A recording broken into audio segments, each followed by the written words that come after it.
नमस्कार साथियों। तो अभी हम लोग देखेंगे मृदा एवं जलवायु के 30 महत्वपूर्ण प्रश्नों को। तो चलिए हम लोग शुरू करते हैं। निम्नलिखित में से कौन सा प्राकृतिक प्रदेश बिहार में नहीं है? बिहार में नहीं है, देखिए तराई प्रदेश है, गंगा का मैदान भी है और खड़गपुर की पहाड़ियाँ भी है। बिहार में नहीं है तो वो है पात प्रदेश, ठीक है ना। पात प्रदेश बिहार में नहीं है। बिहार में औसत उच्चतम तापमान किस स्थान का है? देखिए सबसे जो है ना ज़्यादा टेम्परेचर भी गया का होता है और सबसे निम्न टेम्परेचर भी गया का होता है, तो यहाँ उत्तर गया हो जाएगा। बिहार में सर्वाधिक वर्षा प्राप्त करने वाला क्षेत्र है, तो सबसे ज़्यादा बारिश जो होती है ना वो होती है किशनगंज में। आगे देखते हैं, चौथे नंबर का क्वेश्चन देखते हैं। गंगा के दक्षिणी मैदान की प्रमुख मिट्टी है, तो ये मिट्टी है कैवाल मिट्टी। गंगा के दक्षिणी मैदान में कैमूर पठार से लेकर पूर्व में राजमहल की पहाड़ियाँ 8 से 15 किलोमीटर संकीर्ण क्षेत्र किस मिट्टी का है? रुकिए मैं इसको थोड़ा ठीक कर देता हूँ, जो कट रहा है उसको सही कर देता हूँ। हल्का सा छोटा करेंगे ना तो ये सही, हाँ अब आ गया ये सही से। पांचवा क्वेश्चन को देखते हैं। गंगा के दक्षिणी मैदान में कैमूर पठार से लेकर पूर्व में राजमहल की पहाड़ियाँ तक 8 से 15 किलोमीटर संकीर्ण क्षेत्र किस मिट्टी का है? ये है बलथर मिट्टी का, ठीक है, बलथर मिट्टी का है। ये सब है ना, इसको घोट लीजिए, मतलब अगर मैप बना के अगर घोट सकते हैं ना तो बहुत अच्छा रहेगा। नेपाल की सीमा के साथ साथ पूर्व में किशनगंज से लेकर पश्चिम में चंपारण तक किस मिट्टी का विस्तार क्षेत्र है? तो यह है तराई मिट्टी का विस्तार क्षेत्र। 7वें नंबर प्रश्न पे आते हैं। जूट का सर्वाधिक उत्पादक जिला है, तो यह है पूर्णिया। जूट का सर्वाधिक जो उत्पादक जिला है वो पूर्णिया है। बिहार की जलवायु है तो यह है मानसूनी।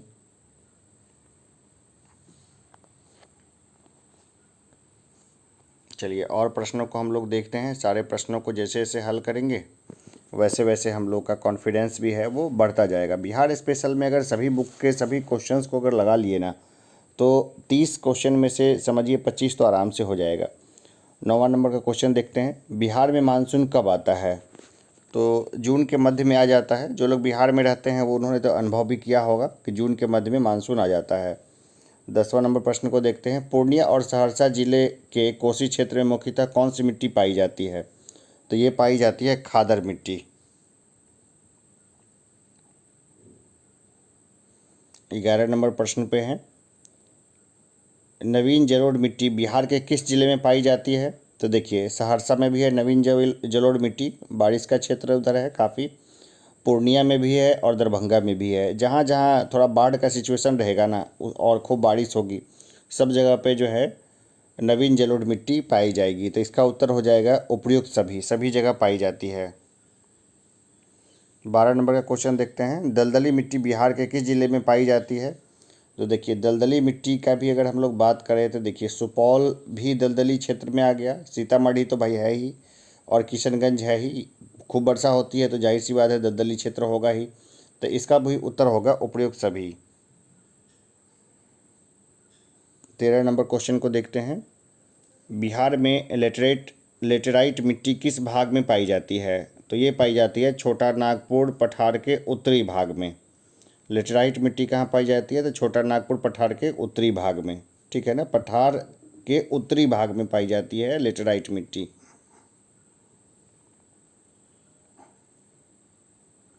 14 नंबर क्वेश्चन पे हम लोग हैं। बिहार में 5 से 7 किलोमीटर चौड़ी पट्टी का तराई क्षेत्र विस्तृत है, तो ये विस्तृत है पूर्वी चंपारण, छपरा, अररिया और किशनगंज तक। तो उत्तर हो जाएगा इसका ए।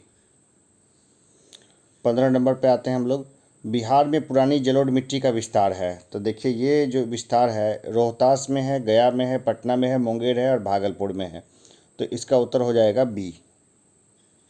मैप एक बिहार का खींच के अगर आप इसको कर सकें तो ये ज़्यादा अच्छे तरीके से याद रहेगा, ध्यान रहेगा और इसका अलग ही आनंद आएगा। वैसे मैं कोशिश करूँगा कि बढ़िया मैप से मैं बता दूँ। 16 नंबर क्वेश्चन पे आते हैं। बिहार के गंगा नदी के दक्षिण में एक लंबी संकीर्ण पतली पट्टी विस्तारित है, तो यह है पटना, बाढ़, मोकामा और बढ़ैया तक। तो 16 का उत्तर हो जाएगा ए।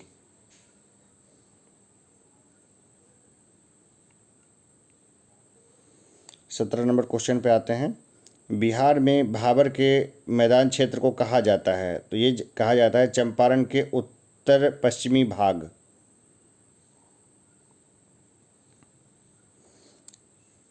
भांगड़ मिट्टी का सर्वाधिक विस्तार बिहार में कहाँ है, तो ये है सहरसा और पूर्णिया जिले के कोसी क्षेत्र में। चलिए अगला क्वेश्चन देखते हैं।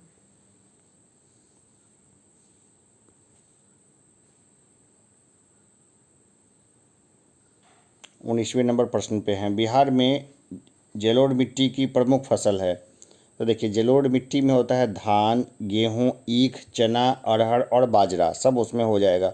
बाजरा भी हो जाएगा जलोढ़ मिट्टी में, ठीक है ना। लोग नॉर्मली सोचते हैं ना, जैसे देखिए यहाँ पर जो वो ABCD बस 4 ही ऑप्शन है, और इसमें जो सबसे सही लग रहा है वो यही लग रहा है, उत्तर A, ठीक है ना।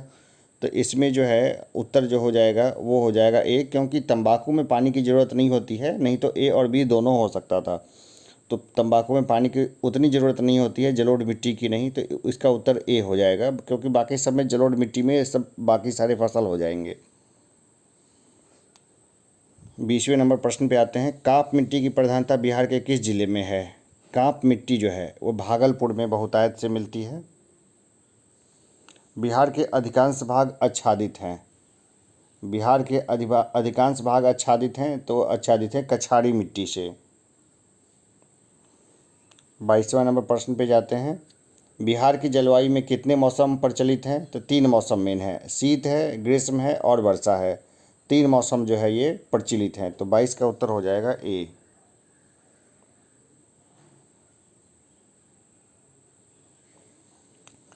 23वें नंबर हम लोग प्रश्न पे आते हैं, बिहार में सर्वाधिक वर्षा कहाँ के मानसून से प्राप्त होती है, तो ये प्राप्त होती है बंगाल की खाड़ी से। बिहार में शीतकालीन वर्षा किस कारण होती है, तो ये होती है भूमध्य सागर की ओर से आने वाले चक्रवातों से।